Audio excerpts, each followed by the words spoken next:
ടേസ്റ്റെക്കിൻ്റെ പുതിയൊരു വീഡിയോയിലേക്ക് എല്ലാവർക്കും ഹൃദയം നിറഞ്ഞ സ്വാഗതം. നിങ്ങളുടെ സപ്പോർട്ടാണ് ഏറ്റവും വലുത്. സോ ഈ ഒരു വീഡിയോ മുഴുവനായി കാണുകയും ലൈക്ക് ചെയ്തും ഷെയർ ചെയ്തും സബ്സ്ക്രൈബ് ചെയ്തും നിങ്ങളുടെ സപ്പോർട്ട് അറിയിക്കുമെന്നുള്ള പ്രതീക്ഷയോടുകൂടി മുമ്പോട്ട് പോകുന്നു. The Appliance is an AI cooking assistant that offers a diverse range of recipes, effortless rice cooking, easy preparation of dough and dosa batter, and etc.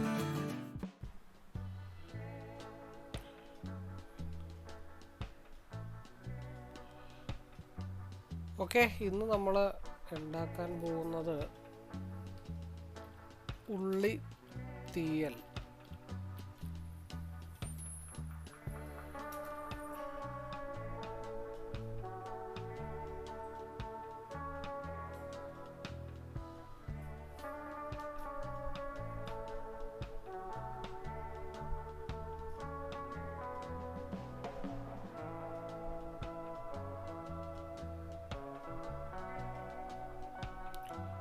ഉള്ളിത്തീയലാണ് നമ്മളിത് ഉണ്ടാക്കാനായിട്ട് പോകുന്നത്. ഉള്ളിത്തീയൽ ഉണ്ടാക്കുമ്പോഴത്തേക്കും നമുക്കിഷ്ടമുള്ള രീതിയിലും ഇപ്പോൾ ഇതിൻ്റെ ഇൻഗ്രീഡിയൻസ് ഒക്കെ നമുക്ക് ചെറിയ രീതിയിലൊക്കെ അഡ്ജസ്റ്റ് ചെയ്യാനായിട്ട് പറ്റുന്നതാണ്. അപ്പം അതിൽ 2 പേർക്ക് 3 പേർക്ക് 4 പേർക്കാണ് മാക്സിമം ഇതിൽ ഉണ്ടാക്കാനായിട്ട് പറ്റത്തുള്ളൂ. ഞാൻ അത് ഒരാൾക്കേ ഉണ്ടാക്കുന്നുള്ളത്. അപ്പോൾ ഒരു നേരം നല്ല രീതിയിൽ 3 പേർക്ക് കഴിക്കാൻ പറ്റുന്ന രീതിയിലുള്ള ക്വാണ്ടിറ്റി ഉണ്ടാവും. അതുകൊണ്ടാണ് ഒരാൾക്ക് സെലക്ട് ചെയ്തിരിക്കുന്നത്. അപ്പം അതിൽ നമുക്ക് വേണ്ടത് കോക്കനട്ട് ഓയിൽ. ഞാനത് 5 ലാർജ് സ്പൂൺ, ഞാനത് 1 ലാർജ് സ്പൂൺ ആക്കാനായിട്ടാണ് ഉദ്ദേശിച്ചിരിക്കുന്നത്. പിന്നെ തേങ്ങ ചിരകിയത് 50 ഗ്രാം, അതൊരു 60 ഗ്രാം അടുത്തൊക്കെ ഉണ്ടാവും നമ്മൾ ചെയ്തു വരുമ്പോൾ. മല്ലിപ്പൊടി ഒരു സ്മോൾ സ്പൂണാണ്, ഞാൻ കുറച്ചും കൂടെ കൂടുതലാണ് ആഡ് ചെയ്യാനായിട്ട് ഉദ്ദേശിക്കുന്നത്. കാശ്മീരി മുളക് പൊടിയും കുറച്ച് കൂടുതൽ ക്വാണ്ടിറ്റി ഉണ്ട്. മഞ്ഞൾപ്പൊടി അതാത് അളവ് തന്നെ മതി. കടുക് അതൊക്കെ അതേ അളവ് തന്നെ. അതേപോലെ ഉലുവ അതേ അളവാണ്. പിന്നെ ഓയിൽ ഈ അളവും അതേപോലെ തന്നെയാണ് ഉപയോഗിക്കുന്നത്. ചെറിയുള്ളി ചെറിയ പീസായിട്ട് കട്ട് ചെയ്തെടുത്തിട്ടുണ്ട്, ചെറിയ കുഞ്ഞു പീസായിട്ട് കട്ട് ചെയ്തെടുത്തിട്ടുണ്ട്. പിന്നെ കറിവേപ്പില, പിന്നെ ഉപ്പ് നമുക്ക് ആവശ്യത്തിന് കൂട്ടി കൊടുക്കാം. പിന്നെ വാളംപുളിയുടെ ചെറിയ പേസ്റ്റ് നമ്മൾ ഒന്ന് ചാലിച്ച് എടുത്താൽ മതി. പിന്നെ വെള്ളം, മല്ലിയില പൊതുവേ ഞാനങ്ങനെ ഉപയോഗിക്കാറില്ല. ഇതാണ് ഇന്നത്തെ ഉണ്ടാക്കാൻ പോകുന്ന ഉള്ളിത്തീയലിൻ്റെ ഇൻഗ്രീഡിയൻസ്. അപ്പോൾ നമുക്ക് നേരെ പാചകത്തിലേക്ക് പോകാം. അപ്പോൾ നമുക്ക് സെർച്ച് റെസിപ്പീസ് ഉണ്ട്, അവിടെ നമുക്ക് പതിപോലെ തന്നെ ഉള്ളിത്തീയൽ സെർച്ച് ചെയ്ത് കൊടുക്കാം. അതിൻ്റെ ഇൻഗ്രീഡിയൻസ് ഒക്കെ ഓൾമോസ്റ്റ് അതിനകത്ത് തന്നെ വന്നിട്ടുണ്ട്. ഇതെല്ലാ വീഡിയോയിലും പറയുന്നതാണ്, ബട്ട് പുതിയതായിട്ട് ആരെങ്കിലും ഈ വീഡിയോ കാണുന്നുണ്ടെങ്കിൽ അവർക്കും കൂടെ മനസ്സിലാവണമല്ലോ എന്ന് വിചാരിച്ചിട്ടാണ് ഞാൻ ഇൻഗ്രീഡിയൻസ് സിസ്റ്റത്തിൽ തന്നെ കാണിക്കുന്നത്. അപ്പോൾ അത് നമുക്ക് നേരത്തെ പ്രിപ്പയർ ചെയ്തൊക്കെ എടുത്തു വെച്ചാൽ കുറച്ചും കൂടി ഈസി ആയിട്ട് കാര്യങ്ങൾ വർക്കൗട്ടാവും. ഇതൊക്കെയാണ് ഇൻഗ്രീഡിയൻസ്. അപ്പോൾ നമുക്ക് എന്ത് ചെയ്യാം, നേരെ പ്രിപ്പറേഷനിലേക്ക് പോകാം. അപ്പോൾ അവിടെ ബ്ലൂ ആരോ ഉണ്ട്, അതിൽ പ്രസ് ചെയ്ത് കഴിയുമ്പോഴാണ് പിന്നെ നേരെ പാചകത്തിലേക്ക് പോകുന്നത്. അപ്പോൾ അവിടെ എഴുതി വന്നിരിക്കുന്നത് നമുക്ക് നമ്മളുടെ ടേസ്റ്റ് അനുസരിച്ചിട്ട് സ്പൈസസ് ഒക്കെ അങ്ങോട്ടും ഇങ്ങോട്ടും ഒക്കെ അഡ്ജസ്റ്റ് ചെയ്ത് കൂട്ടുകയും കുറയ്ക്കുകയൊക്കെ ചെയ്യാം എന്നാണ് പറഞ്ഞിരിക്കുന്നത്. അതൊരു കോമൺ ആയിട്ടുള്ള ഒരു റെസിപ്പിയാണ് അതിൽ വന്നിരിക്കുന്നത്. ചിലർക്ക് ഉപ്പ് കുറവ് മതി, ചിലർക്ക് ചിലപ്പോൾ എരിവ് കൂടുതൽ വേണം, അങ്ങനെയൊക്കെ വരാനുള്ള പോസിബിലിറ്റീസ് ഉണ്ട്. അപ്പോൾ അതുകൊണ്ട് നമുക്ക് കോക്കനട്ട് ഓയിൽ 1/2 ലാർജ് സ്പൂണാണ് പറഞ്ഞിരിക്കുന്നത്. ഞാനൊരു full large spoon already add ചെയ്തിട്ടുണ്ട്. പിന്നെ പറഞ്ഞിരിക്കുന്നത് തേങ്ങ ചിരവിയത് 50 ഗ്രാമാണ് വേണ്ടത്. അപ്പോൾ ഞാൻ ചിരവിയപ്പോൾ കുറച്ച് കൂടുതലായിട്ടുണ്ട്. പിന്നെ പ്ലാസ്റ്റിക് ബോട്ടിലിൻ്റെ ആ ഒരു വെയിറ്റും കൂടെ കയറി വരും കേട്ടോ. അത് ഞാൻ ആഡ് ചെയ്ത് കൊടുത്തു. ഇനി അടുത്ത സ്റ്റെപ്പിലേക്കാണ് പോകാനായിട്ടുള്ളത്. അതായത് 4 മിനിറ്റ് വേണം ആ തേങ്ങ ചിരവിയത് ജസ്റ്റ് ഒന്ന് ചെറിയൊരു ഫ്രൈ ടൈപ്പായിട്ട് വരാനായിട്ട്, ചെറുതായിട്ടൊന്ന് വറന്ന് വരാനായിട്ട്. നമ്മളിങ്ങനെ വറുത്തിയിൽ സാധാരണ ഇത് നമ്മൾ സ്റ്റൗവിൽ വെക്കുമ്പോൾ ചട്ടിയിൽ ലോ ഫ്ലെയിമിലൊക്കെ തേങ്ങ വറുത്തെടുക്കുക എന്നൊക്കെ പറയും.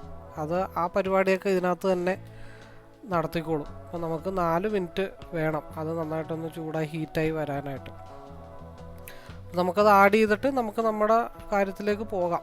ഇനിയിപ്പോൾ ഒരു സെക്കൻഡ് കൂടെ ഉള്ളൂ. അത് ഓൾറെഡി അതിൻ്റെ വർക്ക് ഓൾറെഡി കഴിഞ്ഞിട്ടുണ്ട്. ഇപ്പോൾ തേങ്ങ നന്നായിട്ട് വന്നിട്ടുണ്ട്. പിന്നെ ഇതിൻ്റെ അകത്ത് വേറെ നമുക്ക് ചെയ്യാൻ പറ്റുന്നത്, നമുക്ക് തന്നെ കൺട്രോൾ എടുക്കാം കേട്ടോ. ടേക്ക് കൺട്രോൾ എന്ന് പറഞ്ഞ് എടുക്കാം. ഇപ്പോൾ സവാള നന്നായിട്ട് വഴന്നില്ല എന്നുണ്ടെങ്കിൽ, അത് തേങ്ങ അതേപോലെ നല്ല രീതിയിൽ വന്നില്ല എന്നുണ്ടെങ്കിൽ നമുക്ക് എന്ത് ചെയ്യാം, അതിൻ്റെ ഹീറ്റിങ്, അതായത് ടെമ്പറേച്ചർ, ഇപ്പോൾ ഗ്യാസിൽ ലോ ഫ്ലെയിമൊക്കെ അഡ്ജസ്റ്റ് ചെയ്യുന്ന പോലെ തന്നെ അഡ്ജസ്റ്റ് ചെയ്ത് കൊടുക്കാം. പിന്നെ അതിൻ്റെ നമ്മൾ ഇളക്കി കൊടുക്കുന്നുണ്ടല്ലോ, കണ്ടിന്യൂവേഷൻ ഇളക്കാം, ഇടയ്ക്കിളക്കാം, പിന്നെ കുറച്ച് വളരെ സ്ലോ ആയിട്ട് ഇളക്കാം എന്ന് പറഞ്ഞ പോലെ തന്നെ കയ്യിലിട്ട് ഇളക്കുന്ന പരിപാടി അതിനകത്ത് ഓട്ടോമാറ്റിക്കായിട്ട് റൊട്ടേഷൻ വന്നോളും. അതേപോലെ തന്നെ ടൈം നമുക്ക് അഡ്ജസ്റ്റ് ചെയ്ത് കൊടുക്കാം. അപ്പോൾ ഫസ്റ്റ് സ്റ്റേജിൽ ഞാനത് ചെയ്യുന്നില്ല, സെക്കൻഡ് സ്റ്റേജിൽ ചെയ്ത് ഞാൻ കാണിക്കാം. ഇനി നമുക്ക് ആഡ് ചെയ്യാനായിട്ടുള്ളത് ജസ്റ്റ് ഒന്ന് ചൂടായിട്ടുണ്ട്, തേങ്ങ ചിരവിയത് ചൂടായിട്ടുണ്ട്. ഇനി നമുക്ക് ഇതിനകത്തോട്ട് മല്ലിപ്പൊടി ഒരു സ്മോൾ സ്പൂണാണ് ആഡ് ചെയ്യാൻ പറഞ്ഞിരിക്കുന്നത്. ഞാനൊരു മീഡിയം സ്പൂൺ ആഡ് ചെയ്ത് കൊടുത്തിട്ടുണ്ട് കേട്ടോ. കാരണം നമ്മൾ കേരളത്തിലെ ആൾക്കാരൊക്കെ ഒത്തിരി മസാലയൊക്കെ കൂടുതൽ ഇഷ്ടപ്പെടുന്ന ആളുകളാണ്. അപ്പോൾ അതുകൊണ്ട് ഞാനൊരു ഇത്തിരി മസാല കൂട്ടി ആണ് എടുത്തിരിക്കുന്നത്. എന്തായാലും കുറക്കരുത്, എള്ള അളവിൽ കുറക്കരുത്. മുമ്പോട്ട് ഇത്തിരി കൂടി നിന്നാലും വലിയ വിഷയങ്ങളില്ല. പിന്നെ കുറഞ്ഞാലും കുഴപ്പമില്ല, നമുക്ക് ടേസ്റ്റ് നോക്കി അതിൻ്റെ ലാസ്റ്റ് സ്റ്റേജ് വരുമ്പോഴത്തേക്കും വേണമെങ്കിൽ നമുക്ക് ആഡ് ചെയ്തിട്ട് ഒന്നും കൂടെ കൂട്ടിയെടുക്കാം. അത് നമുക്ക് ടേസ്റ്റ് അനുസരിച്ചിട്ട് ചെയ്യാനൊക്കെ പറ്റും. അപ്പോൾ ഇതിൻ്റെ ഗുണം എന്താണെന്ന് വെച്ചാൽ ഏകദേശം നമുക്കൊരു ഐഡിയ കിട്ടും, ഇത്ര പേർക്ക് ഇത്ര ക്വാണ്ടിറ്റിയൊക്കെ വേണം എന്നുള്ളൊരു ഐഡിയ നമുക്ക് കിട്ടും. പിന്നെ മഞ്ഞൾപ്പൊടി സ്മോൾ സ്പൂണാണ്. അത് മഞ്ഞൾപ്പൊടി എപ്പോഴും കുറച്ച് തന്നെ ഇടുന്നത് നല്ലത്, കൂടുതൽ ഇടാതിരിക്കുന്നത് നല്ലത്. ഇത് ഞാൻ പിന്നെ നല്ല ക്വാളിറ്റി മഞ്ഞൾപ്പൊടിയാണ്. പിന്നെ ഇത് ഒന്ന് റൊട്ടേറ്റ് ചെയ്ത് വരാനായിട്ട് 1 മിനിറ്റാണ്, ഒന്ന് മിക്സ് ചെയ്ത് വരാനായിട്ട് 1 മിനിറ്റാണ് വേണ്ടത്. അപ്പോൾ 1 മിനിറ്റ് മിക്സൊക്കെ ചെയ്ത് വന്നു കഴിയുമ്പോൾ തേങ്ങ നമുക്ക് എടുത്ത് നോക്കാം, അത് നന്നായിട്ട് ഡ്രൈ ആയിട്ട് വന്നിട്ടുണ്ടോ, അത് ആ തേങ്ങയുടെ പച്ചപ്പുണ്ടോ എന്നൊക്കെ നമുക്ക് നോക്കാനൊക്കെ പറ്റും. അപ്പോൾ അതിനിടയ്ക്ക് നമുക്ക് സെറ്റിങ്സൊക്കെ ഓപ്പൺ ചെയ്ത് നമുക്ക് അറിയാനൊക്കെ പറ്റും അതിൻ്റെ ടെമ്പറേച്ചർ എത്രയാണെന്നൊക്കെ. അപ്പോൾ നമ്മളുടെ ആദ്യത്തെ ആ ഒരു സ്റ്റേജ് കഴിഞ്ഞിട്ടുണ്ട്. അപ്പോൾ ഞാനത് ആദ്യത്തെ ആ തേങ്ങ മസാലയൊക്കെ മിക്സ് ചെയ്ത് വരുന്ന സ്റ്റേജാണിപ്പോൾ കഴിഞ്ഞു നിൽക്കുന്നത്. അപ്പോൾ ഞാനത് എടുത്തു നോക്കിയപ്പോഴത്തേക്കും അത് നല്ല രീതിയിൽ ഡ്രൈ ആയിട്ട് വന്നിട്ടില്ല, കുറച്ചും കൂടെ ഒന്ന് ഡ്രൈ ആവാനായിട്ടുണ്ട്. അപ്പോൾ ഞാനത് എടുത്ത് നമുക്ക് കൈ പിടിച്ചിട്ടോ ടേസ്റ്റ് ചെയ്ത് നോക്കുമ്പോൾ നമുക്ക് അറിയാൻ പറ്റുമല്ലോ പച്ചപ്പുണ്ടോ ഇല്ലയോ എന്നുള്ള കാര്യങ്ങളൊക്കെ. അപ്പോൾ അത് നേരെ ടേക്ക് കൺട്രോൾ എടുത്തു. അതിനുശേഷം അതിൻ്റെ ഹീറ്റ് ഞാനൊരു മീഡിയത്തിനേക്കാളും കൂടുതലാണ് ഞാൻ ഹീറ്റ് അഡ്ജസ്റ്റ് ചെയ്ത് വെച്ചത്. പിന്നെ ബ്ലേഡ് കറങ്ങുന്നത് കണ്ടിന്യൂവേഷൻ ഇട്ട് കൊടുക്കാം, ഒരു ഗ്യാപ്പ് ഇട്ട് കൊടുക്കാം, തീരെ സ്ലോ ആയിട്ട് ഇട്ട് കൊടുക്കാം. പിന്നെ ഒരു 5 മിനിറ്റോ 10 മിനിറ്റോ 8 മിനിറ്റോ നമുക്ക് എത്ര വേണോ ആ ടൈമൊക്കെ സെറ്റ് ചെയ്ത് കൊടുത്തിട്ട് അത് ഓട്ടോമാറ്റിക്കായിട്ട് അവിടെ റണ്ണായിക്കോളും. അപ്പോൾ ഞാൻ 5 മിനിറ്റാണ് സെറ്റ് ചെയ്ത് കൊടുത്തിരിക്കുന്നത്. പിന്നെ ടെമ്പറേച്ചർ വേണമെങ്കിൽ നമുക്ക് മാക്സിമം തീരാറാകുമ്പോഴത്തേക്ക് മാക്സിമം കൂട്ടിയും അഡ്ജസ്റ്റ് ചെയ്തൊക്കെ കൊടുക്കാം. അത് ആ രീതിയിൽ നല്ല രീതിയിൽ വർക്കാവും. അതിനുശേഷം നമുക്ക് ഓഫ് വേണമെങ്കിൽ ഇടയ്ക്ക് വെച്ചിട്ട് ഓഫ് കൊടുക്കാം. അപ്പോൾ ആ ഫങ്ഷൻ ഓൾറെഡി ഡണ്ണായിട്ട് വന്നിട്ടുണ്ട്. പിന്നെ നമുക്ക് എന്താണെന്ന് വെച്ചിട്ടുണ്ടെങ്കിൽ ഈ നമ്മൾ വറുത്തെടുത്തത് മിക്സിയിലിട്ടൊന്ന് മിക്സ് ചെയ്യണം. അത് 2 രീതിയിൽ മിക്സ് ചെയ്യുന്നത്, നല്ല രീതിയിൽ നല്ല ഡ്രൈ ആയിട്ട് വന്നിട്ടുണ്ട് കേട്ടോ. അതാണ് ഫൈനൽ സ്റ്റേജാണ് ഈ കാണുന്നത്. ഇനി നമുക്ക് മിക്സിയിലിട്ടിട്ട് നമുക്ക് പൊടി രൂപത്തിലും എടുക്കാം, വെള്ളം ചേർത്ത് അരക്കാം. അത് ഓരോരുത്തരുടെ ഇഷ്ടം അനുസരിച്ചിട്ട് എങ്ങനെയാണെന്ന് വെച്ചാൽ നമുക്കത് ചെയ്യാവുന്നതാണ്. ഇനി നമുക്ക് അടുത്ത സ്റ്റേജ് എന്താണെന്ന് വെച്ചിട്ടുണ്ടെങ്കിൽ ഇതിൽ നമുക്ക് ഉള്ളി തീയലാണല്ലോ ഉണ്ടാക്കുന്നത്. അപ്പോൾ ഉള്ളി നമുക്കൊന്ന് വഴറ്റിയെടുക്കണം. അപ്പോൾ അതിന് വേണ്ടിയിട്ട് നമുക്ക് കടുക് ഒരു സ്പൂൺ നമുക്ക് ആഡ് ചെയ്ത് കൊടുക്കാം. അതിനുശേഷം പിന്നെ നമുക്ക് ആഡ് ചെയ്ത് കൊടുക്കാനുള്ളത് ഉലുവയാണ്. ഉലുവ 0.25 സ്പൂണാണ്. 3 ടൈപ്പ് സ്പൂണുണ്ട് കേട്ടോ, സ്മോള്, മീഡിയം, ലാർജ്. ഉലുവയൊക്കെ വളരെ കുറച്ച് ആഡ് ചെയ്ത് കൊടുക്കുന്നതാണ് നല്ലത്. പിന്നെ അതിന് നമുക്ക് കോക്കനട്ട് ഓയിൽ വീണ്ടും വേണം. 2 ലാർജ് സ്പൂണ് കോക്കനട്ട് ഓയിലാണ് നമുക്ക് വേണ്ടത്. ഓയിൽ അങ്ങോട്ടും ഇങ്ങോട്ടും കൂടി കുറഞ്ഞെന്ന് പറഞ്ഞാൽ ഒന്നും സംഭവിക്കാനും പോലുള്ള, തീരെ കുറക്കാതിരുന്നാൽ മതി. അത് നമുക്ക് ആഡ് ചെയ്ത് കൊടുക്കാം. അതിനുശേഷം നമുക്ക് ഈ കടുകും ഉലുവയും കടുകൊന്ന് പൊട്ടിച്ചെടുക്കണമല്ലോ. അപ്പോൾ അതിന് വേണ്ടിയിട്ട് ആദ്യത്തെ സ്റ്റെപ്പ് 2.5 മിനിറ്റ് കടുകും ഉലുവയും ഒന്ന് സെറ്റാക്കി എടുക്കാനായിട്ടുള്ള ടൈം വേണം. അപ്പോൾ അതിൽ മൂടി ഓപ്പൺ ചെയ്ത് വെക്കണമെന്നാണ് പറഞ്ഞിരിക്കുന്നത്. പക്ഷേ ഞാൻ ചെറുതായിട്ടൊന്ന് മൂടി വെച്ചിട്ടുണ്ട്. കാരണം എന്താണെന്ന് വെച്ചാൽ കടുക് പൊട്ടിത്തെറിച്ച് പുറത്തോട്ട് പോരണ്ടല്ലോ എന്ന് വിചാരിച്ചിട്ടാണ് ഞാൻ ആ ചെറിയൊരു ക്യാപ്പ്. ആ ക്യാപ്പ് എന്തിനാണെന്ന് വെച്ചാൽ നമുക്കതിൻ്റെ ഉപ്പൊക്കെ നോക്കാനായിട്ട് അവിടെ ഹോളുണ്ടെങ്കിൽ നമുക്ക് കയ്യിൽ വെച്ചിട്ടൊക്കെ നോക്കാം. ഒന്ന് ഇടയ്ക്കൊന്ന് സൈഡിലേക്കൊക്കെ പിടിച്ചിരിക്കുന്നതൊക്കെ ഒന്ന് ഇളക്കി താഴത്തോട്ടാക്കി കൊടുക്കാം. അതിന് വേണ്ടിയിട്ടാണ്. അപ്പോൾ കടുകൊക്കെ പൊട്ടി വന്നിട്ടുണ്ട്, നല്ല സ്മെല്ലുണ്ട് കേട്ടോ. ഇനി നമുക്ക് അതിനകത്തോട്ട് ആഡ് ചെയ്ത് കൊടുക്കാനുള്ളത് സാമ്പാർ ഓണിയൻ, അതായത് ചെറിയുള്ളിയാണ് നമുക്ക് ആഡ് ചെയ്ത് കൊടുക്കാനുള്ളത്. 100 ഗ്രാമാണ് വേണ്ടത്. 165 ഗ്രാം ഉണ്ട്. അതിൻ്റെ വെയിറ്റൊക്കെ കൂടെ ചേർത്തിട്ട് ഞാൻ ചെറിയ രീതിയിൽ, നല്ല രീതിയിൽ ചെറിയതായിട്ട് അരിഞ്ഞതിന് ശേഷം കേട്ടോ ഞാൻ ആഡ് ചെയ്ത് കൊടുക്കണം. ചിലവരത് അതേപോലെ തന്നെ ഇട്ട് കൊടുക്കുന്നവരുണ്ട്. ഞാൻ ചെറിയ പീസാക്കിയിട്ടാണ് ആഡ് ചെയ്തത്. കറിവേപ്പില 2 അല്ലി, 2 ഇല, 2 ഇതായിട്ടുള്ള കറിവേപ്പില ഞാൻ ആഡ് ചെയ്ത് കൊടുക്കുന്നുണ്ട്. ഈ പറയുന്ന കേൾക്കുമ്പോഴത്തേക്ക് ഞാനൊരു ആസ്ഥാന പാചകക്കാരനൊന്നുമല്ല, ഇത് മേടിച്ച് പിന്നെയാണ് എന്തെങ്കിലുമൊക്കെ ചെയ്യുന്നത് കേട്ടോ. ഞാൻ സ്വന്തമായിട്ട് ചെയ്യണം എന്നുള്ളൊരാഗ്രഹം കൊണ്ട് ഞാൻ ഈ ഒരു പ്രൊഡക്റ്റ് മേടിച്ചതാണ്. ഇത് 3 മിനിറ്റ് വേണം. അപ്പോൾ 3 മിനിറ്റിലേക്ക് വേണ്ടി സെറ്റ് ആവുന്ന സമയത്ത് ലെഫ്റ്റ് സൈഡിൽ അടുത്ത ഇൻഗ്രീഡിയൻസ് എന്തൊക്കെയാണ് പ്രിപ്പയർ ചെയ്തുകൊണ്ട് തെളിഞ്ഞു വന്നിട്ടുണ്ട്. നമ്മുടെ തേങ്ങ വറുത്തരച്ചത്, ഉപ്പ്, അതേപോലെ പുളി, വാളംപുളിയുടെ ചെറുത്തിരി പേസ്റ്റ്, അതൊക്കെയാണ് നമുക്ക് വേണ്ടത്. അപ്പോൾ ഉള്ളി നല്ല രീതിയിൽ വാടി വന്നിട്ടുണ്ട്, നമുക്കത് കാണാൻ പറ്റും. അപ്പോൾ സൈഡിലൊക്കെ ഉള്ളത് പിന്നെ ഒന്നും കൂടെ നന്നായിട്ട് വാടണമെന്നുണ്ടെങ്കിൽ ഞാൻ നേരത്തെ കാണിച്ച പോലെ ടേക്ക് കൺട്രോൾ എടുക്കാം.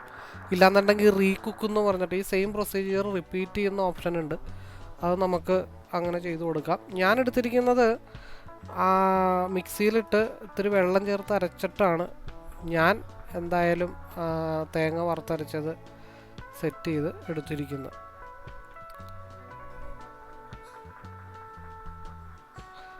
രണ്ടാമത് നമുക്ക് ഉപ്പ് ആഡ് ചെയ്ത് കൊടുക്കാനുണ്ട്.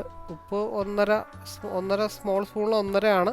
അത് ഞാനത് 2 സ്പൂണ് 2.5 സ്പൂണൊക്കെ ആഡ് ചെയ്ത് കൊടുത്തിട്ടുണ്ട്. ഞാൻ ഉപ്പ് ഇത്തിരി കൂട്ടി ഇട്ട് കൊടുക്കുന്നതാണ്. അത് ടേസ്റ്റ് അനുസരിച്ചിട്ട്, അതിൽ ഏറ്റവും കുറച്ചുള്ള ഉപ്പേ കൊടുക്കുകയുള്ളൂ കേട്ടോ. നമ്മുടെ ഇഷ്ടത്തിനനുസരിച്ചിട്ട് അത് കൂട്ടിയെടുക്കാൻ വേണ്ടിയിട്ടാണ്. ഉപ്പിൻ്റെ അളവ്, മുളക് പൊടി, മല്ലിപ്പൊടി, മസാലപ്പൊടി, ഇതൊക്കെ ഒരു പൊടിക്ക് താത്തി ഇതിനകത്ത് അളവ് വരത്തുള്ളൂ. അപ്പം നമ്മുടെ ഓരോരുത്തരുടെ ടേസ്റ്റ് അനുസരിച്ചിട്ട് കൂട്ടിയെടുക്കുക എന്നുള്ളതാണ്. പിന്നെ നമുക്ക് വേണ്ടത് 80 ഗ്രാം വെള്ളമാണ്. അപ്പം ഞാൻ ആ മസാല ജാറില അതൊന്ന് കഴുകിയിട്ടുള്ള വെള്ളമാണ്, മിക്സ് ചെയ്തെടുത്തിട്ട് ആ വെള്ളമാണ് ഞാൻ ആഡ് ചെയ്ത് കൊടുത്തിരിക്കുന്നത്. അതിനുശേഷം ഇനി 14 മിനിറ്റ് വേണം നമുക്ക് അത് സെർവ് ചെയ്യാവുന്ന ലെവലിലേക്ക് വരാനായിട്ടുള്ള ടൈം. 15 മിനിറ്റ്. അപ്പോൾ നമുക്കത് എവിടെയെങ്കിലും പോയിരിക്കാം, എന്തെങ്കിലും കാര്യങ്ങളൊക്കെ ചെയ്യാം. 15 മിനിറ്റ് ആകുമ്പോൾ ഇത് വർക്ക് ചെയ്ത് അവിടെ തീർന്നോളും. നമ്മളൊരു 5 മിനിറ്റ് വൈകി വന്നാലും അത് അടിക്ക് പിടിച്ചു പോവുകയോ തിളച്ച് പോവുകയോ വറ്റിപ്പോവുകയോ അങ്ങനെയുള്ള ടെൻഷനൊന്നും വേണ്ട. 15 മിനിറ്റ് ആകുമ്പോൾ കറക്റ്റായിട്ട് അതിൻ്റെ വർക്ക് അവിടെ അത് സ്റ്റോപ്പ് ചെയ്യും. അതിനുശേഷം നമുക്ക് എന്ത് ചെയ്യാം, 3 സെക്കൻഡ് കൂടെ ഉണ്ട്. അപ്പോൾ വർക്ക് തീർന്നതിന് ശേഷം നമുക്ക് എന്ത് ചെയ്യാം, അത് സൈഡിലേക്കുള്ളത് അതെല്ലാ വീഡിയോയിലും കാണിക്കും കേട്ടോ. ചിലതൊന്നും തെറിച്ച് പിടിക്കില്ല, ചിലതൊക്കെ സൈഡിലേക്ക് തിളക്കുമ്പോൾ തെറിച്ചൊക്കെ പിടിക്കും, അതിൻ്റെ വാളിലേക്കൊക്കെ പിടിക്കും ജാറിൻ്റെ. അപ്പോൾ ഏകദേശം സെറ്റായിട്ട് വന്നിട്ടുണ്ട്. അപ്പോൾ എനിക്ക് അത് ഇത്തിരി കൂടെ ഉപ്പ് ഇത്തിരി കൂടെ വേണമെന്ന് തോന്നി, ഒരു ഇത്തിരി എരിവും വേണമെന്ന് തോന്നി. അപ്പം ഞാനൊരു ഇത്തിരി ഉപ്പും ഒരു ഇത്തിരി മുളക് പൊടിയും കൂടെ, കാശ്മീരി മുളക് പൊടിയും കൂടെ ആഡ് ചെയ്ത് കൊടുക്കുന്നുണ്ട്. അത് ആഡ് ചെയ്ത് കൊടുത്തിട്ട് 2 കാര്യങ്ങൾ നമുക്ക് ചെയ്യാം. ഒന്ന്, നമുക്ക് റീകുക്ക് കൊടുക്കാം, ഇല്ലാന്നുണ്ടെങ്കിൽ ടേക്ക് കൺട്രോൾ എന്നും പറഞ്ഞുകൊണ്ട് എടുക്കാം. അപ്പോൾ അതിൽ ഞാൻ ആദ്യമേ ഒന്ന് റീകുക്കാണ് ചെയ്തത്. കാരണം ഉപ്പ് ഇത്തിരി ആഡ് ചെയ്ത് കൊടുത്തിട്ടുണ്ട്, മുളക് ഇത്തിരി ആഡ് ചെയ്ത് കൊടുത്തിട്ടുണ്ട്. അപ്പോൾ അതൊന്ന് തിളക്കണം. അപ്പോൾ അതിൽ നമുക്ക് തീയൽ റീറണ്ണ് കൊടുക്കാം. അപ്പോൾ അത് റീറണ്ണ് കൊടുക്കുമ്പോഴത്തേക്കും പതിവ് പോലെ തന്നെ 12 മിനിറ്റ് അഡീഷണലായിട്ട് കാണിക്കും. അപ്പോൾ അത്രയും 12 മിനിറ്റ് ഒന്നും നമ്മൾ വെക്കേണ്ട ആവശ്യങ്ങളൊന്നുമില്ല. ഒന്ന് തള വന്ന് ഒന്ന് റൊട്ടേറ്റ് ചെയ്ത്, ആ ബ്ലേഡ് ഒന്ന് റൊട്ടേറ്റ് ചെയ്ത് ഉപ്പൊന്ന് പിടിക്കുന്ന സമയമൊക്കെ ആകുമ്പോഴത്തേക്ക് നമുക്ക് വേണമെങ്കിൽ എന്ത് ചെയ്യാം, ഇടയ്ക്ക് വെച്ചിട്ട് അത് സ്റ്റോപ്പ് ചെയ്യാം. ഇനി 11 മിനിറ്റ് അടുത്ത് കാണിക്കുന്നുണ്ട്. അപ്പോൾ അത്ര സമയമൊന്നും എന്തായാലും വെച്ചുകൊണ്ടിരിക്കേണ്ട ആവശ്യമൊന്നുമില്ല. അപ്പോൾ ഞാനതിൽ 2 ഫങ്ഷൻ ഉണ്ട് എന്ന് കാണിക്കാൻ വേണ്ടിയിട്ടാണ് ഈ ഒരു സിസ്റ്റം കാണിക്കുന്നത്. അപ്പോൾ എത്ര ടെമ്പറേച്ചറാണ്, എത്ര ടൈം എടുക്കും എന്നൊക്കെ അതിൽ കാണിക്കും. അപ്പോൾ നമുക്ക് എന്ത് ചെയ്യാം, അതിൽ പോസ് കൊടുത്തിട്ട് വേണമെങ്കിൽ സ്റ്റോപ്പ് ബട്ടൺ കൊടുത്തിട്ട് ആ ഫങ്ഷൻ ഓഫ് ചെയ്യാം. അതല്ല രണ്ടാമത്തെ ഓപ്ഷൻ, അത് ഞാൻ ഒന്നും കൂടെ റിവൈൻഡ് ചെയ്ത് കാണിക്കുന്നുള്ളൂ. ടേക്ക് കൺട്രോൾ എടുത്തതിന് ശേഷം നമുക്ക് ഹീറ്റ് അഡ്ജസ്റ്റ് ചെയ്ത് കൊടുക്കാം. അതേപോലെ അതിൻ്റെ ബ്ലേഡിൻ്റെ റൊട്ടേഷൻ പതുക്കെ വേണോ, മീഡിയം ടൈപ്പിൽ വേണോ, കണ്ടിന്യൂഷൻ റൺ ചെയ്തുകൊണ്ടിരിക്കണോ എന്നുള്ളത് നമുക്ക് കൊടുക്കാം. പിന്നെ 1 മിനിറ്റും കൂടെ തിളപ്പിക്കണമെന്നുണ്ടെങ്കിൽ നമുക്കത് താഴത്തൊരു നോബുണ്ട്, ഈ സിസ്റ്റത്തിൻ്റെ താഴെ ഒരു നോബുണ്ട്. ആ നോബിൽ നമുക്ക് തിരിച്ചു കഴിഞ്ഞാൽ ടൈം അങ്ങോട്ടും ഇങ്ങോട്ടും ഒക്കെ അഡ്ജസ്റ്റ് ചെയ്ത് കൊടുക്കാനൊക്കെ ആയിട്ട് പറ്റും. അപ്പോൾ 1 മിനിറ്റാണ് കൊടുത്തിരിക്കുന്നത്. 1 മിനിറ്റ് കൊടുക്കുമ്പോൾ അത് ഓൾറെഡി റണ്ണായിക്കൊണ്ടിരിക്കുകയാണ്. ഇപ്പോൾ ബ്ലേഡ് അനങ്ങുന്നില്ല, തിള വരുന്നുണ്ട്, ബ്ലേഡ് അനങ്ങുന്നില്ല, കാരണം മീഡിയത്തിലാണ് കൊടുത്തിരിക്കണേ. അപ്പോൾ ആ മീഡിയത്തിൽ കൊടുത്തിരിക്കുന്നത് നേരെ ഫുൾ നോബിയിട്ട് തിരിച്ച് ഹൈ ആക്കി കൊടുത്തു കഴിഞ്ഞിട്ടുണ്ടെങ്കിൽ എന്തായിരിക്കും, ആ ബ്ലേഡ് കണ്ടിന്യൂഷൻ ഇങ്ങനെ കറങ്ങിക്കൊണ്ടിരിക്കും. അങ്ങനെ ഒരു നല്ലൊരു അഡ്വാൻറ്റേജ് ഇതിലുണ്ട്. അപ്പോൾ നമ്മളെന്താണെന്ന് വെച്ചാൽ യൂസ് ചെയ്ത് വരുമ്പോൾ നമുക്ക് കുറച്ചും കൂടെ എന്ന് വെച്ചാൽ പാചകം പഠിക്കുന്ന ഒരു ലെവലിലേക്ക് കൂടെ നമുക്ക് ഏകദേശമൊക്കെ കാര്യങ്ങൾ മനസ്സിലാവും. ഒന്നും അറിയാത്ത ഒരാൾ കണ്ടിന്യൂഷൻ ഇതിൽ ചെയ്യുമ്പോൾ നമുക്ക് എരിവ് കൂട്ടണം അല്ലെങ്കിൽ പുളി കൂട്ടണം, അതൊന്നും കൂടെ ഒന്ന് സവാളയൊക്കെ ഒന്ന് ആയി വരണം എന്നുള്ളൊരു തോന്നലൊക്കെ നമുക്കുണ്ടാവും. അപ്പോൾ എനിവേ നമ്മുടെ ഡിഷ് ഉള്ളിത്തീയൽ റെഡി ആയിട്ടുണ്ട്. ഞാൻ കഴിച്ചിട്ടുണ്ടെങ്കിൽ ഇതുവരെ അങ്ങനെ ഉണ്ടാക്കിയിട്ടൊന്നുമില്ല. എനിവേ ഞാൻ എന്താ പറയണ്ടേ, അത് എത്ര പറഞ്ഞാലും ചിലപ്പോൾ നിങ്ങൾ വിചാരിക്കും വീഡിയോയുടെ പ്രൊമോഷനാണ് അല്ലെങ്കിൽ ലൈക്കും ഷെയറും കിട്ടാൻ വേണ്ടി പറയണമെന്ന് വിചാരിക്കും. അങ്ങനെ ചിന്തിച്ചാലും കുഴപ്പമൊന്നുമില്ല. പക്ഷെ ഞാൻ ഉണ്ടാക്കിയൊരു ഡിഷ് ഞാൻ ഒറ്റക്കാണ് ഉണ്ടാക്കിയത് കേട്ടോ, ഉള്ള കാര്യം ഓപ്പണായിട്ട് പറയാമല്ലോ. വളരെ നല്ല ടേസ്റ്റായിരുന്നു. ആത്മാർത്ഥമായിട്ട് തന്നെ 100% ഞാൻ ആ ഒരു ഡിഷിൻ്റെ പ്രിപ്പറേഷനിൽ വളരെ സാറ്റിസ്ഫൈഡാണ്. അപ്പോൾ ഒരുപാട് കേരള ഡിഷുണ്ട്. അതുകൂടാതെ നമുക്ക് നമ്മുടെ ഇഷ്ടത്തിന് ഇൻഗ്രീഡിയൻസ് ഒക്കെ ആഡ് ചെയ്തൊരു ഡിഷ് ഉണ്ടാക്കിയിട്ട് അതിൻ്റെ റെസിപ്പിക്ക് നമുക്ക് ഇതിൽ സേവ് ചെയ്ത് വെക്കാനുള്ള ഓപ്ഷൻസ് ഉണ്ട്.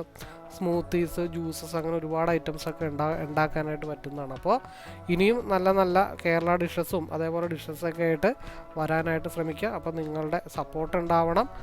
അതേപോലെ നിങ്ങൾ വീഡിയോ സ്കിപ്പ് ചെയ്യാതെ മുഴുവനായിട്ട് കാണാനായിട്ട് ശ്രമിക്കണം.